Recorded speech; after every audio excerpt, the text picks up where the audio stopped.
হাতে হ্যান্ডকাপ আর পায়ে বেড়ি পরা, মাথায় পাগড়ি। এই উস্তাদ যখন আমাকে বললেন যে আপনি কি আমার হাতে এটা প্রথম দিন পেয়েছি, আপনি আল্লাহর সেই ফিরিস্তা কিনা বলেই আমি কাঁদতে শুরু করলাম।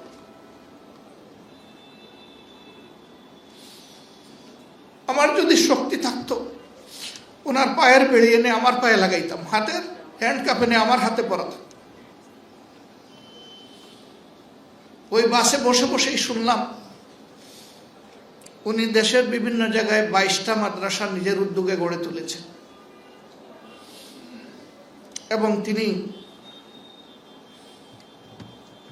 শুধু যাত্রাবাড়ি এলাকায় তার মাদ্রাসায় 8 থেকে 8,500 ছাত্রের অভিভাবক। বড় আফসোস হল, আহারে এই মানুষগুলা তো এই জমিনের গুনাহগারদের জন্য দোয়া হালতে তারা থাকবেন, তাদেরকে মুক্ত থাকার কথা ছিল।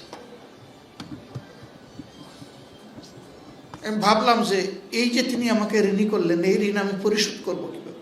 আমি তাকে চিন্তা করি, তার নামটাও শুনি নাই, জীবনে কোনোদিন দেখি নাই, মুলাকাত করি নাই, সালাম বিনিময় হয় নাই। তিনি কেমনে বুঝলেন যে আমার এইগুলা প্রয়োজন?